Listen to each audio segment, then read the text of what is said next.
నమస్కారాలు. ఈరోజు దర్గావన్నూరులో 33/11 kVA substation ప్రారంభానికి వచ్చేసిన సూపరింటెండెంట్ ఇంజనీరు శేషాద్రి గారు, అట్లాగే డిఈ గారు, ఏడీఈ గారు, కన్స్ట్రక్షన్ డిఈ గారు, ప్రజాప్రతినిధులు, పార్టీ నాయకులు, రైతు సోదరులు, విద్యుత్తును ఉత్పత్తి చేయగలిగితే రాష్ట్రంలో నాణ్యమైన విద్యుత్తుని ఎంత అవసరం వస్తే, ఎవరికి ఎంత అవసరం వస్తే అంత సరఫరా చేసే సామర్థ్యం మన రాష్ట్రానికి ఇస్తుంది. ఇప్పుడు డేటా సెంటర్ వస్తే సింగపూర్ నుంచి వస్తారు, అట్లా మనం చేస్తాం. ఇక్కడి నుంచి అప్పుడే లైన్లు కూడా స్టార్ట్ అయినాయి. ఒకవైపు దావణగిరి వైపు పోతుంది, ఇంకోవైపు ఇటువైపు కడప వైపు పోతుంది. ఇది విశాఖపట్నం వరకు, అంటే రాయదుర్గంలో ఉత్పత్తి అయ్యే విద్యుత్తుని విశాఖపట్నంలో విద్యుత్ అవసరమైన అక్కడ ఇచ్చే వెసులుబాటు మన నాయకుడు చంద్రబాబు నాయుడు గారు కల్పిస్తా ఉన్నారు. ఇవన్నీ ఆషామాషి వ్యవహారాలు కాదు, ఊహించడానికే చాలా కష్టమైన విషయాలు, కానీ చేసి చూపిస్తా ఉన్నారు. ఇట్లాంటి గొప్ప ప్రభుత్వానికి ప్రజలు, రైతులు అందరూ కూడా అండగా నిలబడాల్సిన సమయం వచ్చింది. దీన్ని ప్రతి ఒక్కరూ ప్రతి ఇంట్లోనూ చర్చించుకోవాలి. చంద్రబాబు నాయుడు గారు ఏం చేస్తా ఉన్నారు అనేది అందరూ కూడా చర్చ చేసుకోవాలి. 3,000 ఉండే పెన్షన్ 4,000 చేశాం. అదే వికలాంగ దివ్యాంగులైతే 3,000 వస్తా అంటే 6,000 చేశాం. ఇంకా ఎవరైనా కిడ్నీ వ్యాధులతో బాధపడే వాళ్ళకి 10,000 రూపాయలు ఇస్తా ఉన్నాం. పూర్తి మంచానికే పరిమితమయ్యే వాళ్ళకి 15,000 రూపాయలు కూడా ఇస్తా ఉన్నాం. ఈరోజు మన కొడుకో మన బిడ్డో పెద్ద పెద్ద చదువులు చదివి, ఇంజనీరింగ్ చదువులు చదివి సాఫ్ట్వేర్ ఉద్యోగం చేస్తే అన్ని పోను మిగిలేది 15,000 మిగలడంలే. కానీ ఇంట్లో మంచాన పడిన ఒక పెద్ద ఆయనో లేకపోతే ఒక పెద్దమ్మనో చంద్రబాబు నాయుడు గారి దయ వల్ల కుటుంబాన్ని సాకే పరిస్థితి వస్తూ ఉంది. ఈరోజు ఇది ఎక్కడా జరగడంలే.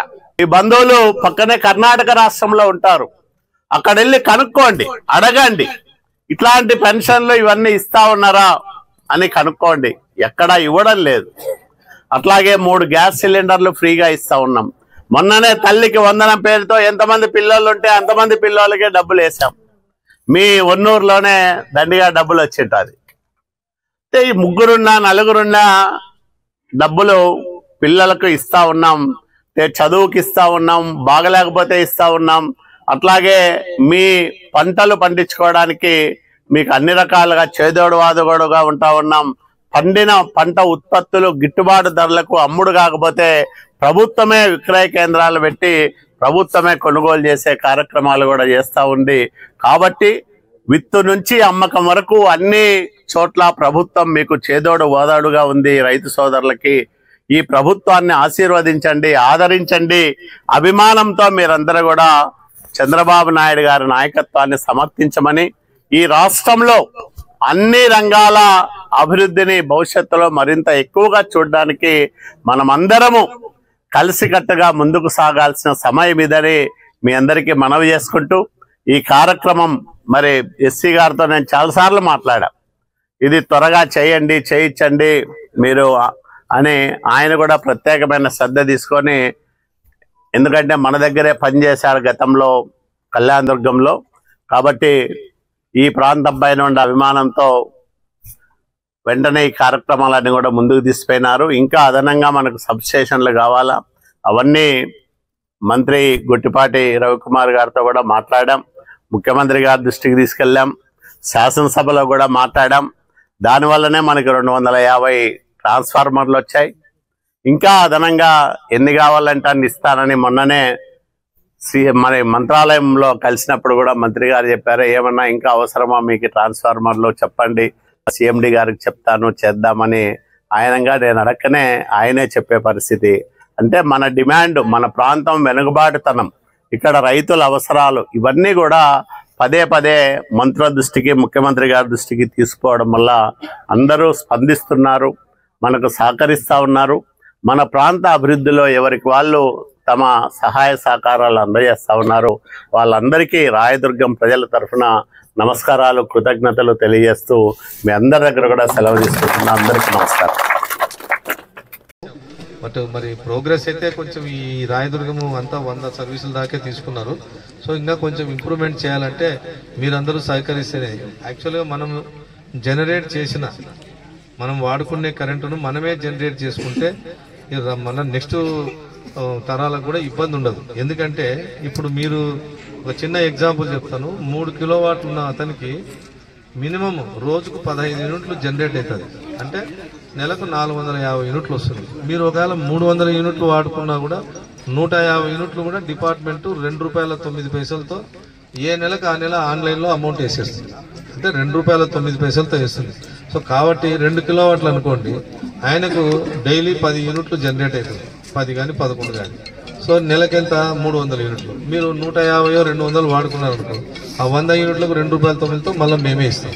సో కాబట్టి ఈ పిఎం సూర్య గారిని కొంచెం అందరూ కూడా ఆలోచన చేసి, మంచి స్కీమ్ ఇది.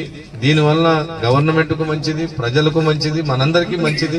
భావి తరాలకు నెక్స్ట్ కూడా ఇబ్బంది ఉండకుండా, కరెంటు షార్టేజ్ అనేది ఉండకుండా ఉంటుంది. సో మనం ఎప్పుడు కూడా ఈ సోలార్ను వాడుకొని పిఎం కుసుమలో 9 గంటలు కంటిన్యూ తీసుకుంటే, నెక్స్ట్ వచ్చే ఆ విండ్ జనరేషన్ ఏదన్నా ఉన్నా కూడా నైట్ మనం వాడుకుంటే మనకు పడే రేటు సోలార్ విండ్ అనేది చాలా తక్కువ. కాబట్టి మనమందరం కూడా ఇది ఆలోచన చేయండి. చేసి మీరందరూ కూడా కొంచెం అంటే ఇక్కడ ఉన్న ఏఈలు కూడా దీని విషయంలో కూడా తీసుకుపోతారు బాగా మీ అందరికి కూడా.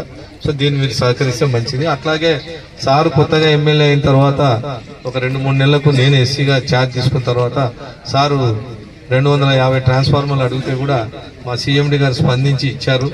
మేము దాదాపుగా ట్రాన్స్ఫార్మర్ సారు లెటర్ ప్యాడ్లు వచ్చినట్టు కూడా చాలా మటుకు ఇచ్చాము. 250 ట్రాన్స్ఫార్మర్ల దాకా ఇచ్చాము. ఫర్దర్ కూడా ఇప్పుడు కూడా మీకు పోల్స్, కండక్టరు అన్ని కూడా అరేంజ్ చేస్తున్నాము. ఈ సెప్టెంబర్ 30 కట్టిన వాళ్ళకు కూడా వైర్ వచ్చింది, ఇచ్చినాము. సో పోల్స్, వైర్ అన్ని కూడా మీరు లాగేసుకొని ఫోటో పెడితే కూడా ఏఈలకు ట్రాన్స్ఫార్మర్ ఇస్తాము. ట్రాన్స్ఫార్మర్ దయచేసి మీరు ఎక్కడన్నా అంటే ఒక్కోసారి ఏమైతే అరుగుల పైన ఆ ట్రాన్స్ఫార్మర్ మా సబ్ స్టేషన్ వెనకాల దీన్ని మనం ట్రాన్స్ఫార్మర్ మేము ఇస్తానే దాన్ని వాడుకుంటేనే మీకు బాగుంటుంది, మాకు బాగుంటుంది, రెవెన్యూ లాస్ రావద్దు. కాబట్టి దయచేసి ఈ ట్రాన్స్ఫార్మర్స్ విషయంలో మేము కూడా కేర్ తీసుకుంటాము. సార్ గారు కూడా చాలా ఇంట్రెస్ట్ తీసుకొని రాయదుర్గం కన్సల్టెన్సీ 250 ఇప్పించుకున్నారు. మళ్ళీ తర్వాత కూడా సార్ అంటే మాకు అభిమానము, మేము ఇక్కడ ఈగా పనిచేశాను. సో అన్ని విధాలా సారు చెప్పిన పనులు కూడా మేము చేస్తాము. మీకు అందరికీ ఏ సమస్య లేకుండా సబ్ స్టేషన్లు తీసుకుపోతాం. అలాగే ఇక్కడ కనేకల్ క్రాస్ దగ్గర 1 సబ్స్టేషన్ ప్రజలు కూడా పెట్టినాము. అది కూడా వస్తే సార్ చేతుల మీదనే అవుతుంది అది కూడా. సో అది కొంచెం పెద్ద ప్రాజెక్టు 132 kV. సో ఇవన్నీ కూడా సబ్ స్టేషన్లు అయితే, ఉప కేంద్రాలు అయితే చాలా 9-10 దాకా శాంక్షన్ అయి ఉన్నాయి. ఫేస్డ్ మేనర్లో సార్ టైంలోనే అవి కూడా కంప్లీట్ అయిపోతాయి, ఇబ్బంది ఏముండదు. సో కాబట్టి మీకు అందరికీ మెరుగైన విద్యుత్ అందించే ఉద్దేశంతో ఇవన్నీ కూడా ఫస్ట్ 11 kV స్ట్రెంథనింగ్ చేసుకుందాం, 33 kV స్ట్రెంథనింగ్, సబ్ స్టేషన్లు, తర్వాత 132 kV స్టెప్ బై స్టెప్ చేసుకుంటా ఇట్లా ట్రాన్స్ఫార్మర్స్, డిస్ట్రిబ్యూషన్ ట్రాన్స్ఫార్మర్స్, లైన్స్ బైఫర్. అంటే ఇప్పుడు మీకు అప్పుడప్పుడు 11 kV ఇంతకుముందు D1 240 వాట్స్ 220 amps వచ్చి లైన్ కట్ అయ్యేది. ఇప్పుడు ఆ సమస్య ఉండదు, సబ్ స్టేషన్ కట్టాము. సో కొన్ని ఏం చేస్తామంటే అక్కడే ఇంకో బ్రేకర్ పెట్టి సగం లోడ్ చేసేస్తాం. అంటే 240 వచ్చేది 120 అవి 11 kV బైఫర్కేషన్ అంటారు. సో 33 kV ఓవర్లోడ్ అయినా 33 kV బైఫర్కేషన్ కూడా మనం దాదాపు కళ్యాణదుర్గం డివిజన్ లో, రాయదుర్గంలో కేపీ తోటి బైఫర్కేషన్ వేసాము, రాయదుర్గం వీరాపురం సపరేషన్ చేసేకి వేసాము. ఆల్రెడీ గుడిసెలపల్లి నుంచి సోమలాపురం కూడా వేసేసి అది కూడా బైఫర్కేషన్ చేశాము. అన్ని చాలా మటుకు ఇది చాలా ఇబ్బందులు ఉంటాయి. నేను ఈగినప్పుడు 26 ఫీడర్లు వేసి